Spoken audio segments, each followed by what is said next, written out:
స్వతంత్ర భారతదేశాన్ని కాపాడుకుందాం, రాజ్యాంగాన్ని కాపాడుకుందాం.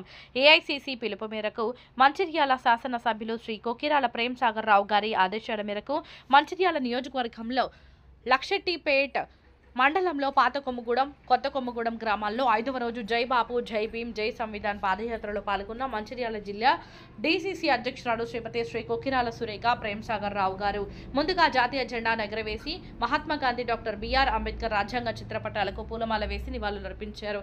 అనంతరం ఏర్పాటు చేసిన సమావేశంలో పాల్గొని ప్రతిజ్ఞ చేశారు. ఈ సందర్భంగా డీసీసీ అధ్యక్షురాలు సురేఖ గారు మాట్లాడుతూ భారతదేశ రాజ్యాంగం అమలుకి వచ్చి 75 సంవత్సరాలు పూర్తయిన సందర్భంగా రాజ్యాంగ విలువలపై ప్రజల్లో అవగాహన పెంచడమే లక్ష్యంగా ఈ కార్యక్రమం నిర్వహిస్తున్నామన్నారు. పార్లమెంటు సాక్షిగా రాజ్యాంగాన్ని బీజేపీ పార్టీ అణగదొక్కాలని చూస్తుందన్నారు. అమిత్ షా గారు అంబేద్కర్ గారిని పార్లమెంటు సాక్షిగా అవమానించారన్నారు. గ్రామ మండల స్థాయిలో ఈ కార్యక్రమాన్ని ప్రజల్లోకి తీసుకొని వెళ్లాలని కోరారు. ఈ పాదయాత్ర మండల నాయకులు, మహిళా నాయకురాలు, యువజన కాంగ్రెస్ నాయకులు, కార్యకర్తలు పాల్గొన్నారు.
అమ్మ అందరూ ఇటువైపు చూడండి.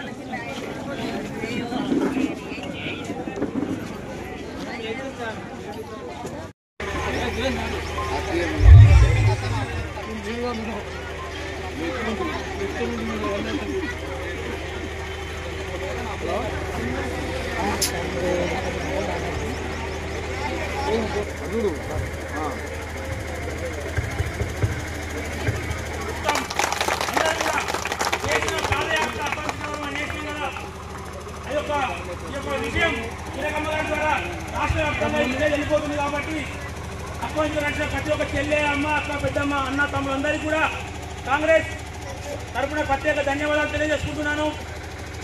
ఈరోజు జై బాపు, జై భీమ్ గ్రామ స్థాయి కుటుంబ సభ్యులందరికీ పేరు పేరున ప్రత్యేక ధన్యవాదాలు తెలియజేస్తున్నాను. ఈ కార్యక్రమంలో ముఖ్యంగా మీకు తెలియాల్సింది ఏంటమ్మా, జై బాపు, బాపు అంటే గాంధీ తాత, జై భీమ్ అంటే మన రాజ్యాంగం రచించిన అంబేద్కర్ గారు, జై సంవిధాన్ తను రాసిన రాజ్యాంగం. ఈ మూడింటిని బీజేపీ ప్రభుత్వం అవమానపరిచే విధంగా లోక్సభ 15 నెలల నుంచి మన అధికారం గుర్తించడం, 15 నెలల నుంచి ఉన్న అప్పులకు మిత్రులు కట్టలేక, ఇంటిసారి న్యాయంలో న్యాయం చేయలేక ప్రతి పథకాన్ని అందిస్తూ వారు కట్టిన అప్పులకు మిత్రులు కట్టడం, మీకు ఇచ్చిన మాట ప్రకారం పథకాలు 11 సంవత్సరాలు మోడీని చూసిన దేశంలో సంవత్సరాలు ఇచ్చింది రైతు బంధు, కళ్యాణలక్ష్మి తెలిసే రెండు అనుకుంటాం. మన కాంగ్రెస్ పార్టీ వచ్చినప్పుడు వస్తుందమ్మా కరెంటు బిల్లు మనం ఫ్రీ చేస్తున్నాం. కరెంటు బిల్లు ఒక రైతు రాత్రి కూడా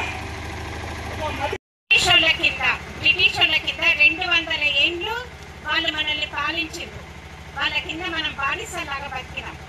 ఆ రోజు మన దేశానికి స్వాతంత్రం రావాలని గాంధీజీ గారు పోరాటం చేశారు.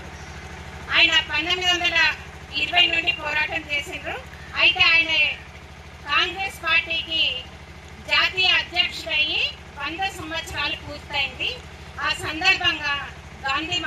గారిని ఒకసారి మనం అందరం కూడా స్మరించుకుందాం అని చెప్పేసి జై బాపు.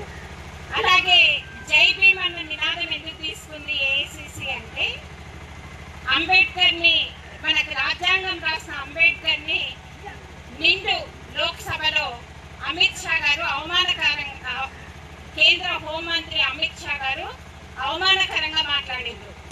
మీరు కాంగ్రెస్ వాళ్ళు ఎప్పుడు అంబేద్కర్ అంబేద్కర్ అంటుండ్రు, మీరు ఏమన్నా దేవుని పేరు తలుచుకుంటే మీకు మోక్షం వస్తుంది అని చెప్పి ఆయనను హేళన చేసే విధంగా మాట్లాడిండ్రు. అందుకని చెప్పేసి ఇది సరైన పద్ధతి కాదు అని చెప్పి బీజేపీ వాళ్ళు ఎవరికి కూడా విలువ అనేది ఇవ్వరు, కేవలం కులాలు మతాలు అని కొట్లాటలు పెట్టరు తప్ప. అందుకని చెప్పి అంబేద్కర్కి జై భీమ్ అని చెప్పేసి ప్రతి ఊర్లో కూడా మనం అంబేద్కర్ గారు మన దేశం కోసం చేసిన పనులన్నింటిని ఒకసారి గుర్తు చేసుకుందాం. రాజ్యాంగ నిర్మాత, రాజ్యాంగం రాసిన అంబేద్కర్ అని జై భీమ్ నినాదం తీసుకుందాం. అలాగే జై సంవిధాన్ అంటే, మనకు రాజ్యాంగం మన భారతదేశంలో ప్రతి ఒక్కరు కూడా సమానంగా ఇవాళ బతుకుతున్నారు, అందరికీ సమాన అవకాశాలు ఉన్నాయి, సమాన హక్కులు, సమాన బాధ్యతలు ఇచ్చింది అంటే మన రాజ్యాంగం. మనకు ప్రపంచంలో ఎంత ఆధునిక దేశాలు అనుకున్న అమెరికానే కొన్ని దశాబ్దాల పాటు పోరాటం చేస్తే ఆడవాళ్ళకి ఓటు హక్కు అనేది వచ్చింది.